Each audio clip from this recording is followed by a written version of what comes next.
Granblue Fantasy Relink is a beautiful looking upcoming action RPG with an anime aesthetic. But will this fast-paced combat style title be enough to stand out in the crowd of JRPGs? In this video, we take a look at everything we know so far from story, party combat, co-op, gameplay, and more. Granblue Fantasy Relink is actually a spin-off of the series. Even if you've not played a Granblue game before, you can jump right into this one as it offers a brand new storyline. And unlike the Granblue Fantasy mobile game, this is not a gacha game. It's also different from the Granblue Fantasy Versus, as all characters in Relink are unlockable through the game without additional DLCs, and it features a vibrant 3D world. The game takes place in the Sky Realms, or Skydom. These floating islands exist in a sea of clouds. It is a world forsaken by the gods. Once upon a time, people known as the Astrals attempted to seize control of this world with their overwhelming might. But the citizens of the skies repelled the invaders, thus ushering in a new era of peace. Living on a little-known island in a remote part of the skies, you find a letter left behind by your father telling you to set off for a legendary island. However, before you leave, you meet a mysterious girl named Lyria, inevitably setting the wheels of fate in motion. The legendary island of the Astrals, Astalucia, is still out there, waiting to greet you intrepid travelers. But until then, the journey continues in the skies to the west, where a new story will unfold. The Sky Realm is home to numerous islands and their people. 4 races have come together to shape civilization. Humans may not seem like anything special, but they play the largest role in society.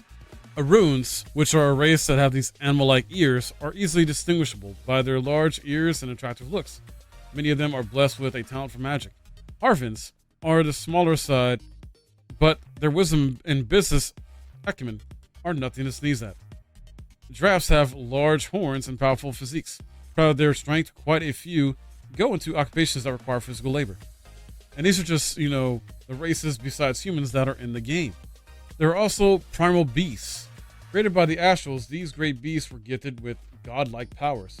In the aftermath of the war, which ended roughly 500 years ago, the remaining beasts fell into a slumber throughout the skies, where their presence deeply influenced the development of local customs. Primal beasts only obey the Astrals, thus the rampage of an awakened primal is akin to a grand-scale calamity.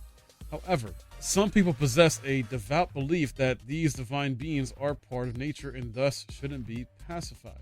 Developer Side Games said it can take roughly 20 to 25 hours to complete the main quest line. But of course, there are plenty of side quests and further content to complete even after getting through the main story. There are over 100 quests and hours of post-endgame content. Quests don't have difficulty levels, but are rather organized by their difficulty mode.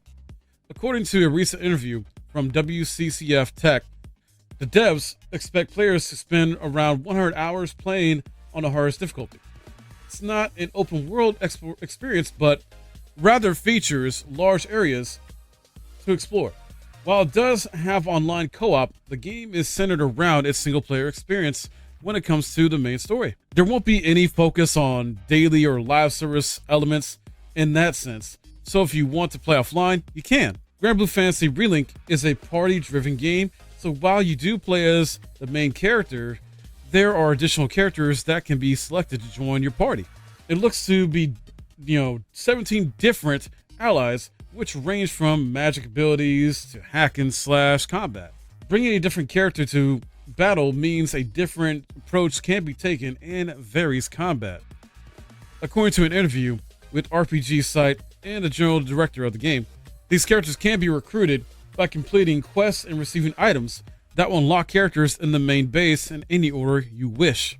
Power level indicates the combination of characters, level, and level of equipment. Each quest will have a recommended power level, but of course you can, take them on earlier for further challenge. Characters also have separate power levels, but also have sigil accessories, which are interchangeable between characters and factor into the level. Upgrading is not just limited to levels, as weapons have unique stats and traits which can be upgraded by the local blacksmith. In Granblue Fantasy Relink, you can take on the game solo with no AI characters or party up with characters. You can also group up with friends in 4-player online mode. How quests are handled in online mode is If they complete the quest with you, then it counts for them as well. However, they will have needed to have unlocked the quest before. Interestingly, players can still join you to help you complete a quest even if they have not unlocked it themselves, but they won't be able to progress in their quest log, but will still get rewards. Fast-paced combat, not your thing? Assist modes can provide accessibility for gamers of all skill levels. Toggle on full assist to have all actions performed automatically during battle.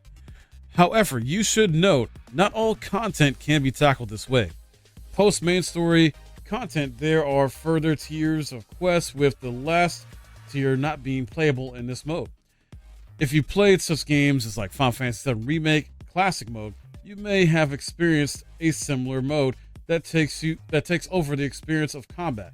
The characters will auto attack, but you can take over using abilities, which is optional. The gameplay uses real-time combat with a mix of melee and special powers, depending on your party members. Teaming up can inflict further damage as well. Stunning enemies requires you to fill up the stun gauge as you attack them. Getting that Link level to 100%, pulling off successful Link attacks triggers Link time. This causes time to slow down for a short period. Skills are unique to each character, which can range from damage to healing and more of a support role. As expected, each character can have their own skills and have up to 4 skills at the ready. In a party, you can access each talent tree to learn new abilities by unlocking mastery nodes, making numerous build options. Characters will also have certain sigils and weapons they can equip. The attacks are bright and flashy, looking very satisfying to build up enough of the gauge to pull off some crazy moves. Attacks aren't limited to the ground either, as characters can jump high and dive from above. You won't be able to switch characters on the fly, but rather choose a character to main before heading into battle. You can also prepare for battles by switching up the party compositions. Enemies are mythical beasts that come at you from all sides, while bosses are larger than life behemoths. There can not only be some fun fights ahead in solo, but also in co-op play as well. So, as my final thoughts on this, as I think about this and just explain how this game is from the gist of it, what we know so far, it seems like it's going to be a great experience overall.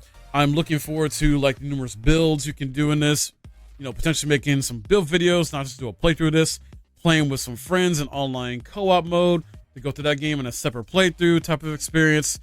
And just looking forward to this being, a sort of breath of fresh air game we might need in 2024 that could offer some different elements than what we're used to in terms of gaming, and hopefully maybe does a bit of innovation in some ways too, but I don't know, maybe it won't. This definitely seems like it'll be right up there in terms of fun, like maybe like a Tales of Arise type in terms of the combat and gameplay, the visual styles like that.